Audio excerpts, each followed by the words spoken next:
sounds stupid. I don't think it has, it's with WGU. See, like, how do you, like, end a video? I don't even know. Okay.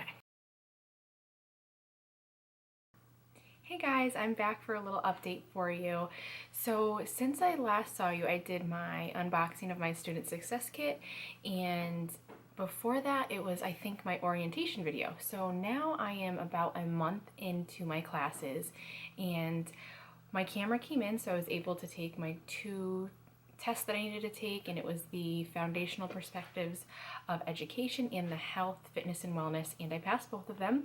So I already have 6 competency units done for this semester. So my minimum that I need to get to keep my on-time progress for my 6-month term is 12. So I'm already halfway there. I'm almost done with my next class, which is the C-181, the United States Constitution and Government, something along those lines, and it's a doozy. I've been working on it for probably about a month now. So probably since the beginning of the semester, and there's a lot of information in it.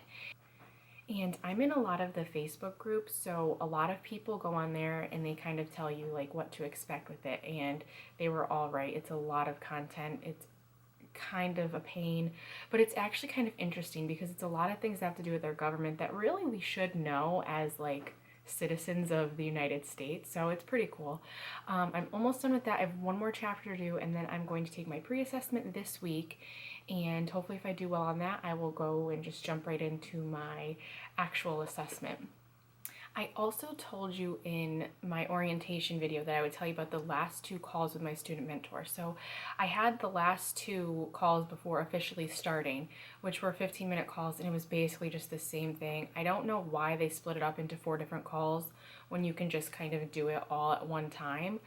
But it was 2 15-minute phone calls, and it was basically me verbally consenting that like I have to pay for my semester, and like it's my responsibility, and it's kind of like a verbal contract that you have to get that on record.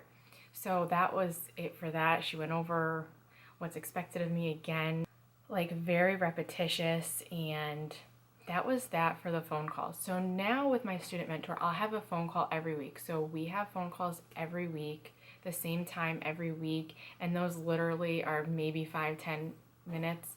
And it's just basically we come up with a goal for the week, and we'll discuss our goal from the previous week. If I have any questions, that's my time to ask her.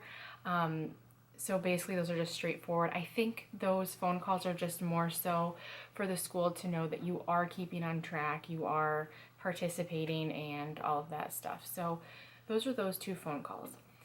Now, I wanted to really talk to you guys about the Proctored, which is the website that we use to take the proctored exams from our house using the webcam.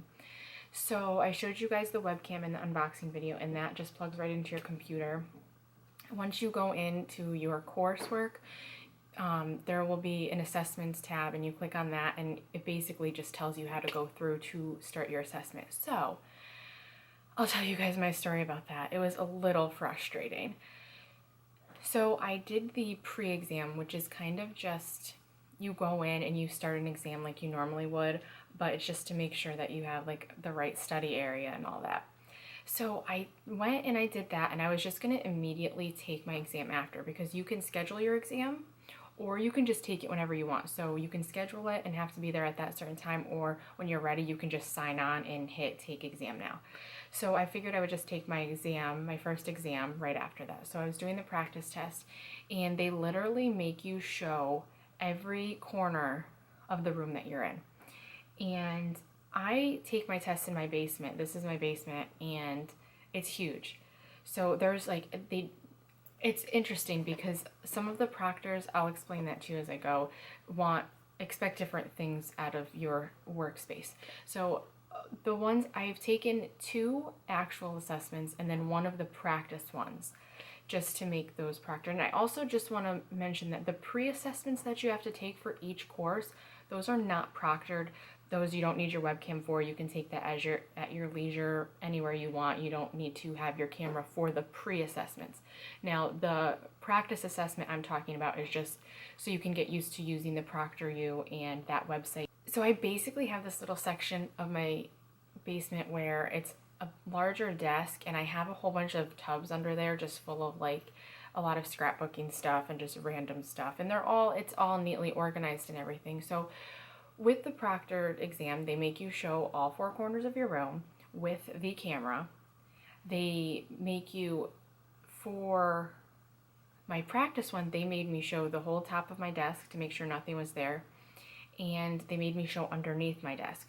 So I showed underneath my desk, and the guy was like, well, that's not going to be okay because this is just a practice one, it's fine, but for a normal exam, you're not going to be able to have any of that stuff under there. So I had to clean like a whole section of my basement out to have absolutely nothing in it. So I had to remove all my furniture and change everything around just so I can have a table with nothing under it. So I didn't end up taking my exam that night because I just didn't have the time. It was already like 9 o'clock at night and I wasn't going to move all my stuff.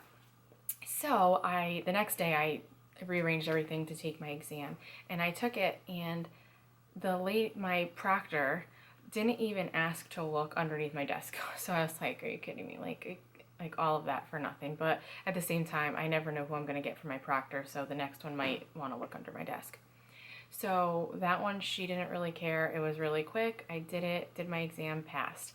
So when I went to take my second exam, the Proctored wasn't opening up. Like the website wasn't opening up. It said there was something wrong with my webcam. So I sat there for like 45 minutes trying to get them to just start my exam. And I like to take my exams at night when my kids are in bed, so it's kind of late. I get down to get started around 8 o'clock. And it was just kind of like 45 minutes later, I'm like not even in test taking mode. I don't feel confident anymore. So I was just like, can I reschedule? Because you talk to these people as they're working through everything. So they were like, yeah, that's no problem. So I just exited out of it and I went to bed. So the next day I went to retake it and it wouldn't let me take it. And I was like, I don't understand. So I contacted my student mentor, and apparently you have to actually contact assessment services to tell them that you had technical difficulties and that you weren't able to take the test at your scheduled time. So I was locked out essentially. So I contacted my student mentor, and she solved it in like a good 10 minutes. And this was also at 9:30 at night. So I was like, she did it, she took care of it, and explained to me, okay, if that happens again, you need to contact assessment services. They tried to put me down for a no-show, which means one of my times to take it, I would have just failed. It would count as like a fail. I'm sorry if this is like kind of all over the place. I'm going back and forth, so I apologize if I'm confusing. If you have any questions, you can just ask in the comments if you need to have anything clarified. But I ended up taking it and I passed, which was great. With Proctored, I don't think it's with WGU. I think that it's just kind of like a company that they use for their stuff, because that's like really the only thing that I've had a problem with since starting here. It was like just kind of a pain. And like I said, I'm on all like Facebook groups, and a lot of people say the same thing, that Proctored is just kind of ridiculous. So, I mean, there is an option for you to go to a testing site, and I mean, it's not that bad that I'll stop using it and go to the testing sites, because that's a little bit more of an inconvenience for me. But if you are going to be taking an exam using your webcam, I suggest you give yourself a good half an hour before the actual exam starts to just kind of get them ready and get them to look through your room and all of that. So, and it was kind of interesting to have them staring at you. It made me feel a little bit awkward. Like I felt like anything that like I did was kind of like wrong. And another thing with the last proctor that I used, I had my phone in another part of the room. She made me literally get up, go get my phone, show her my phone, and then show her that I was putting the phone out of view. So I think it's just kind of going to be hit or miss with who you get as a proctor, depending on like what they're going to want from you. But my suggestion is just have an empty space, nothing on the desk besides your license, because you need a government ID to take the exams. So besides your license or ID, and the whiteboard if you need it, and a calculator for math. I know there's certain restrictions on math courses. I haven't done one yet, so you have to check to see what's on the list of accepted calculators that you can use for math. And then keep your phone somewhere handy. So I suggest just kind of keep it not in reaching distance, but close enough where if they want to see it, they can see it, just to make sure that you're prepared for it. And then the exams itself, pretty straightforward. You just go through the multiple choice, and then you get your results immediately right after that. You'll know if you passed or failed, so it's really nice to have that instant gratification for it. I also wanted to talk to you guys about the live cohorts that I told you that they had, which is the class that you kind of join into a chat room, and they go through a slideshow, and it's about an hour long. They have it scheduled every week. So I did a few of those, and they are so helpful because it's live and they break down all the stuff for each chapter. So each cohort, for at least for this US Constitution, each cohort, it goes by chapter. So you can go jump into a cohort for chapter 1, for chapter 15, and anything that you think that you need a little help with. I've done several so far, and they are so helpful because the reading is just very bland and boring, and going into the cohorts, they explain it in ways that, can make sense to you, and there's a lot of tips and tricks on how to remember different things. So I really suggest to go and sign up for the cohorts if you can.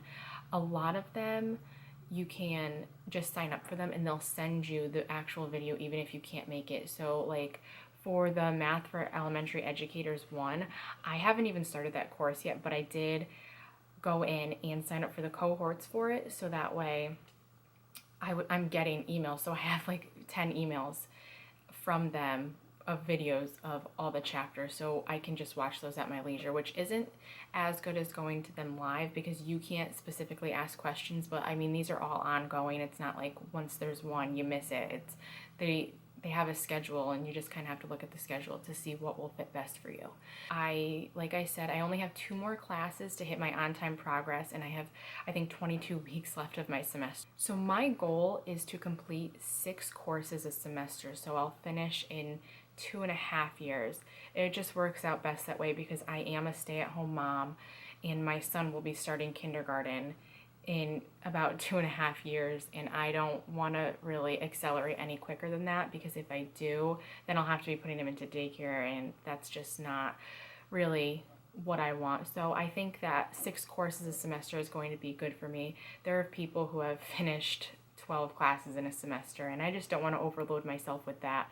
So I think that the 18 or 19 competency units this semester, because one of my classes is 4 competency units, I think that will be a good goal for me. So I have 22 weeks left to finish 4 courses. I'm almost done with one of those, so I'll only have 3 left. So that's the great thing about this school, is that you really can just go at any pace you want as long as you get those 12 competency units done a semester, then you're fine. I mean, the only thing accelerating is going to do is to get you into your career faster and get you to pay less money, because no matter how many competency units you take, it's going to be that $3,000 a semester or $6,000 per year, which is, again, it's just so awesome to have a school like that.